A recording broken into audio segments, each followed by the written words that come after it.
حذیفہ بن یمان کو نبی علیہ السلام نے فرمایا تھا جب فتنے ہوں گے تو آپ مسلمانوں کی جماعت یا امیر سے چمٹ جانا. جی جی بالکل یہی ہے نا جی.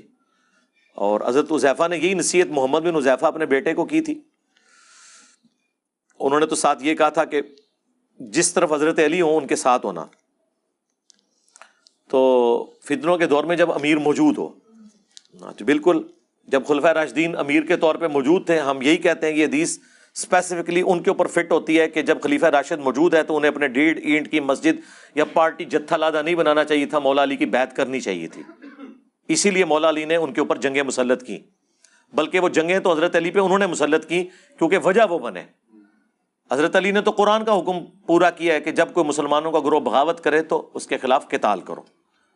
جی صحیح مسلم میں حدیث ہے جب ایک خلیفہ کی بیعت ہو جائے اور کوئی اور سر اٹھائے اسے قتل کر دو. ٹھیک ہے. اب یہ چیز یزید کے مقابلے پہ حسین پہ اس لیے نہیں لگتی کہ ہم یزید کی بیعت کو اسٹیبلش ہی نہیں مانتے. اس کی بیعت تو تلوار کے زور پہ لی گئی ہے، جبکہ حضرت علی کی بیعت کنسنسس کے ساتھ ہوئی ہے. حضرت علی کو انہی صحابہ نے خلیفہ چنا ہے جنہوں نے ابو بکر، عمر، عثمان کو چنا ہے. اور پھر جو بخاری میں تفصیلی حدیث ہے 3700 نمبر، جس میں حضرت عمر نے 6 رکنی کمیٹی بنائی تھی، علی، عثمان، طلحہ، زبیر، عبد الرحمن بن عوف اور سعد بن ابی وقاص، اور کہا ان میں سے ایک کو خلیفہ چن لینا. اور اس میں سے بھی حضرت زبیر نے اپنا ووٹ حضرت علی کے حق میں ڈال دیا، حضرت طلحہ نے اپنا ووٹ حضرت عثمان کے حق میں ڈال دیا، حضرت سعد بن ابی وقاص نے اپنا ووٹ حضرت عبد الرحمن بن عوف کے حق میں ڈال دیا. وہ 6 رکنی کمیٹی صحیح بخاری میں آتا ہے، پھر 3 رکنی رہ گئی. اور ان میں سے بھی عبد الرحمن بن عوف نے کہا کہ مجھے تو اس معاملے میں نہیں، میں پہلے 2 خلفاء کے ساتھ بھی وزیر تھا، تم میں سے بھی جو خلیفہ بنے میں اس کے ساتھ وزیر رہوں گا. پھر پیچھے حضرت علی عثمان رہ گئے اور عبد الرحمن بن عوف بن گئے جج. اور دونوں نے کہا کہ آپ جو فیصلہ کریں گے ہم مانیں گے. تو عبد الرحمن بن عوف رضی اللہ تعالیٰ انہوں نے کہا کہ پھر جب میں فیصلہ کروں گا پھر انکار کی گنجائش نہیں ہوگی. انہوں نے کہا ٹھیک ہے. تو انہوں نے کہا پہلے تو میں تمہیں والنٹیرلی کہتا ہوں تم دونوں میں سے ایک خود بخود سٹیپ ڈاؤن ہو جائے تو دوسرے کو ہم خلیفہ چن لیتے ہیں. تو حضرت عثمان نے کہا کہ نہ میں ہوں گا، حضرت علی نے کہا میں بھی نہیں ہوں گا. اور یہ کوئی لالچ نہیں تھی، وہ یہ سمجھتے تھے دونوں کہ ہم مسلمانوں کی خدمت، انہوں نے اپنی کوئی ذاتیات تو نہیں کرنی تھی. یا جن کی پوری زندگی قربانیوں سے عبارت ہو انہیں کیا تکلیف ہے. حضرت یوسف علیہ السلام تو پیغمبر تھے، انہوں نے بادشاہ وقت کو کہا تھا کہ مجھے وزیر خوراک لگائیں، میں امین بھی ہوں اور اس معاملے کو بہتر طریقے سے چلا سکتا ہوں. تو آپ یہ کہیں گے حضرت یوسف لالچی تھے؟ نہیں، وہ سمجھتے تھے کہ میں اس کام کو بہتر چلا سکتا ہوں. جس طرح ہم نے سمجھا کہ ہم دین کا کام صحیح طریقے سے کر سکتے ہیں، اس کے لیے کسی مسجد میں کسی فرقہ کو جوائن کرنے کی، کسی مدرسہ بنانے کی ضرورت نہیں ہے. یوٹیوب پر ڈالیں گے، رسول اللہ کی امت انشاءاللہ سنے گی اور رسول اللہ کے ساتھ اپنا رشتہ مضبوط کرے گی صلی اللہ علیہ وآلہ وسلم. تو پھر حضرت عبد الرحمن بن عوف نے انٹرویوز لینے شروع کیے. لوگوں میں دیکھا کہ رائے عامہ کیا ہے، ڈیموکریسی، وہی بات، میجورٹی کس کے ساتھ ہے. میجورٹی کا موقف یہ تھا کہ حضرت عثمان کو خلیفہ چنا جائے. اس کی ریزن صرف ایک تھی کہ حضرت عمر کا دور بہت ڈسپلنڈ اور سخت تھا، اور حضرت علی کی طبیعت کا بھی انہیں پتا تھا کہ یہ ایک اور عمر ہم پہ مسلط ہو جائیں گے. تو انسانی طبیعت سختی تو برداشت نہیں کرتی. تو انہوں نے کہا اگر 2 بندے ہیں تو یہ سیف سائڈ ہے کہ حضرت عثمان نرم دل ہیں. پھر ان کی ایج بھی 72 ایئرز اس وقت آلموسٹ ہو چکی تھی، 70 کے قریب تھے، 70 پلس تھے. تو عبد الرحمن بن عوف نے پھر بھی مشورہ کرنے کے بعد حضرت عثمان کو سائڈ پہ لے کے گئے اور کہا کہ مجھے بتاؤ اگر میں علی کو خلیفہ نامینیٹ کر دوں تو کیا تم اس کی بیعت کرو گے؟ حضرت عثمان نے کہا ہاں کروں گا، کیونکہ جج مانا ہے تو ٹھیک ہے، تمہارا رائٹ ہے. پھر حضرت علی کو سائڈ پہ لے کے گئے کہ اگر میں عثمان کو خلیفہ بنا دوں، انہوں نے کہا میں بیعت کروں گا. یہ بخاری کی حدیث بڑی لمبی ہے، 3700. حضرت عمر کی شہادت کا جو واقعہ ہے وہ کچھ حصہ میں نے کربلا والے ریسرچ پیپر میں بھی ڈالا ہے، اور یہ پوری سٹوری کو میں نے 3-4 لائنوں میں نیچے سم اپ بھی کیا ہوا ہے نوٹ لکھ کے. پھر حضرت علی کو عبد الرحمن بن عوف نے کہا کہ لوگ حضرت عثمان کے برابر کسی اور کو اس وقت نہیں سمجھ رہے، تو میں حضرت عثمان کو خلیفہ چنتا ہوں. اور خلیفہ چننے کے بعد انہوں نے حضرت عثمان کے ہاتھ میں بیعت کی. تھوڑی دیر پہلے تو وہ جج تھے، اس کے بعد ظاہر ہے خلیفہ وقت کی بیعت بھی کرنی تھی، اور سب سے پہلے بیعت حضرت علی نے کی. حضرت ابوبکر کی بیعت میں وہ ایشو ہوا تھا 6 مہینے والا، بخاری مسلم میں آتا ہے، لیکن یہاں کوئی ایشو نہیں ہوا. حضرت علی نے بیعت کر لی تو پھر تو ذرا.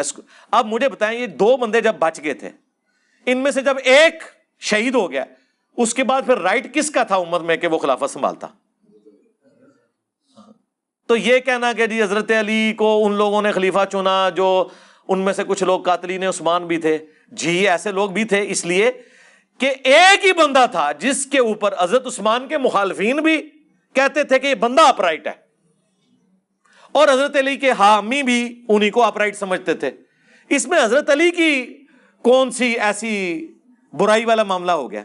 آج اگر جسٹس فائز عیسیٰ کی تعریف عمران خان صاحب کر رہے ہیں اور یہ کہہ رہے ہیں ان کے خلاف کیس میں نے نہیں، مجھ سے کسی نے بنوایا تھا، مخالفین تو پہلے ہی کہتے ہیں وہ اپرائٹ جج ہے، تو اس کے اوپر آپ کسی کو ٹانٹ کریں گے؟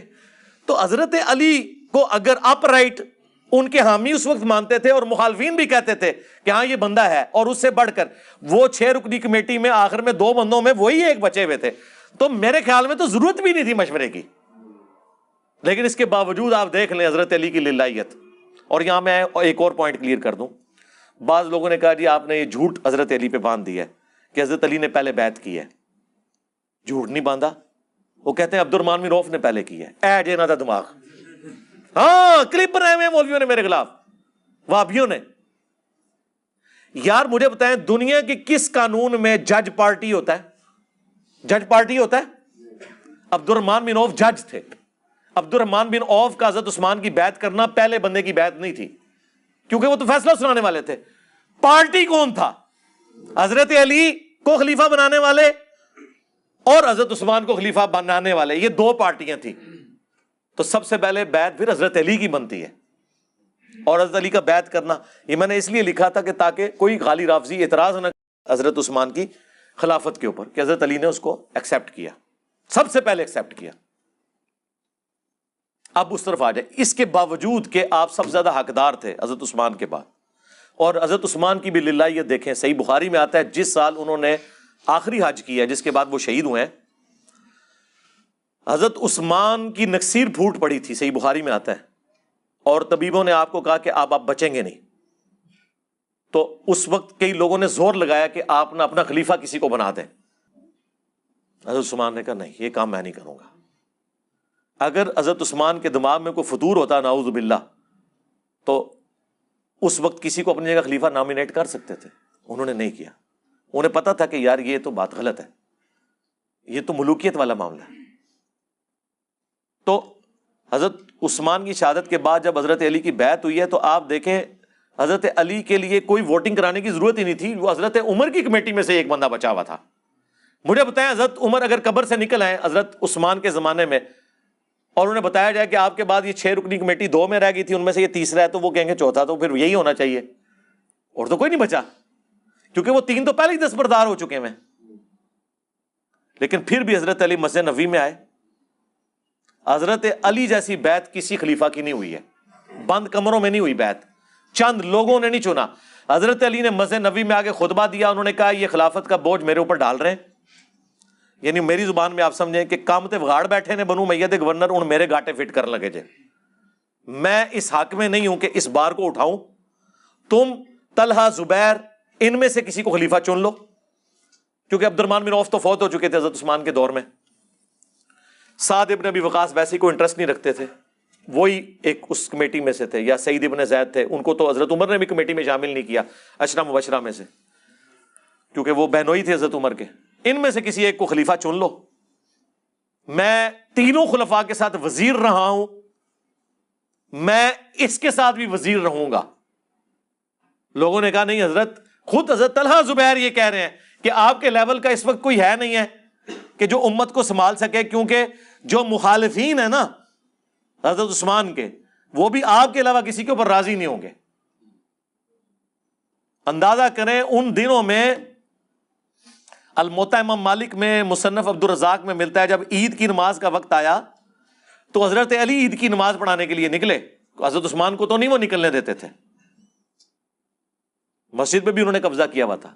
حضرت علی کے پیچھے نماز وہ پڑھ لیتے تھے، ظاہر حضرت علی کا ایک سٹیٹس بھی تھا نا اہل البیت ہونے کی وجہ سے، اور پھر وہ مخالفین بھی ان میں سے کئی صحابہ بھی تھے، اصحاب شجرہ بھی تھے. بہرحال جو ایکٹیویٹی ہوئی وہ تو غلط کی، ہم تو اس میں حضرت عثمان کے ساتھ ہیں الحمدللہ. بہرحال حضرت علی نے اس وقت کہا کہ میں تینوں کے ساتھ رہوں، چوتھے کے ساتھ بھی رہوں گا.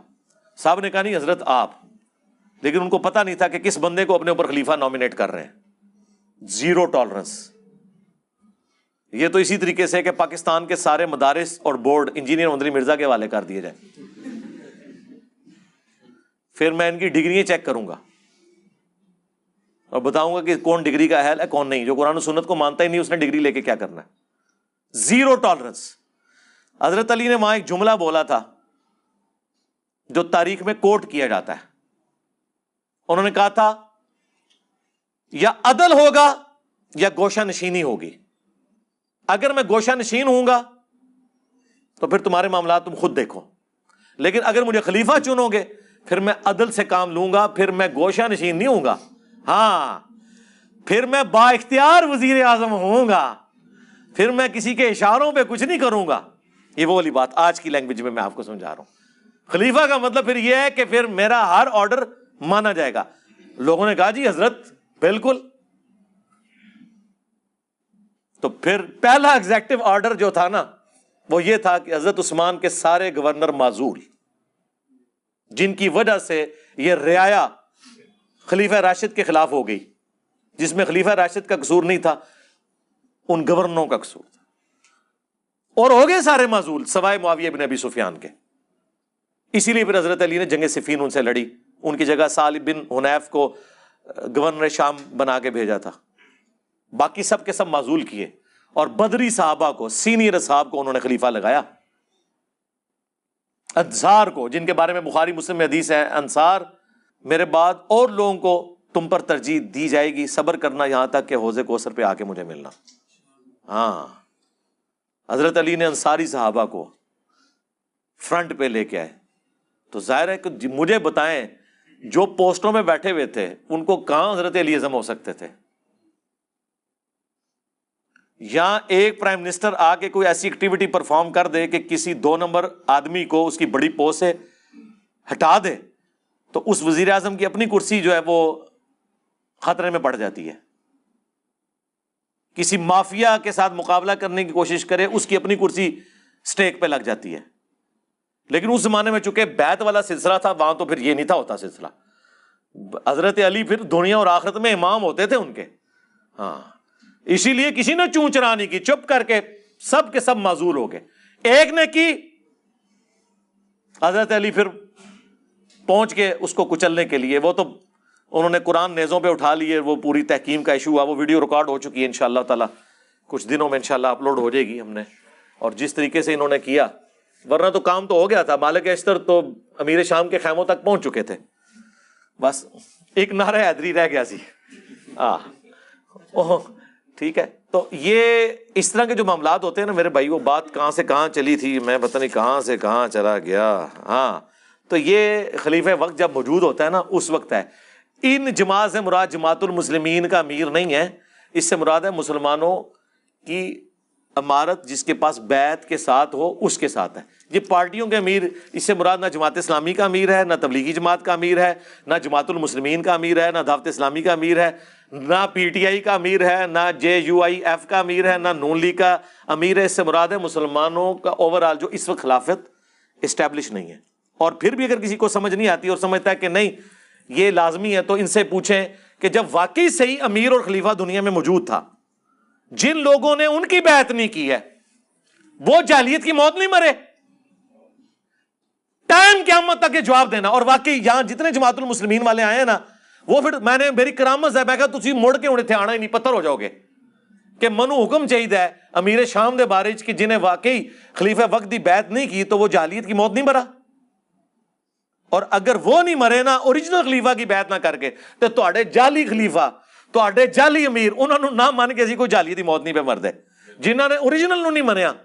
ٹھیک ہے. اور اس میں وہ ظہور احمد فیضی صاحب کی بات ایڈ کروں گا. انہوں نے بڑی پیاری بات کی، خود بریلوی عالم ہے، انہوں نے بریلویوں کو پھکی دی کہ تم لوگ کہتے ہو کہ جو شیخ عبد القادر جیلانی کا پاؤں اپنی گردن پہ نہ مانے وہ اللہ کا ولی نہیں ہے، جو ان کی بیعت کا پٹا اتار دے وہ اللہ کا ولی نہیں ہے. کیونکہ تمام اولیاء کی گردن پہ ان کا پاؤں ہے، جو انہوں نے کہانی بنائی ہوئی ہے، وہ قصیدہ غوثیہ میں بھی لکھی ہوئی ہے، ہم تو نہیں مانتے۔ انہوں نے کہا کہ جو عبد القادر جیلانی کی بیعت نہ کرے، ان کا پاؤں اپنی گردن پہ نہ مانے، اس کو کہتے ہو کہ تمہاری گردن پہ خنزیر کا پاؤں اور تو مردود بارگاہ۔ اور جو مولا علی کی بیعت نہ کرے، الٹا ان کے خلاف تلوار اٹھائے، او دی گردن ہوتے کس خنزیر دا پیر، وہ تو سوراں دا سور کوئی ہونا چاہیے، کسی وابی دا پیر ہونا چاہیے۔ فیضی صاحب میں نے جواب ڈھونڈ لیا ہے، سور کا پیر ہوگا اس کی گردن پہ جو عبد القادر جیلانی کو پیر نہ مانے، اور جو عبد القادر جیلانی کے پیروں سارے پیروں کا پیر مولا علی ہے، جو اس کی بیعت نہ کرے اس کی گردن پہ وابی کا پاؤں، کیونکہ ہمارے بابا جی کہا کرتے تھے اس سوراں دے سور نے۔ کہنا انہاں بڑیاں تے اخلاص منگو تو بڑے بڑے لوگ ان گداواں نو خیر پا ہی دیں گے۔ چلو جی چلیے، او بھابیاں دی اذان اے تے کڑا دے اے تے سور دے سور ہیں۔ چلو چلیے،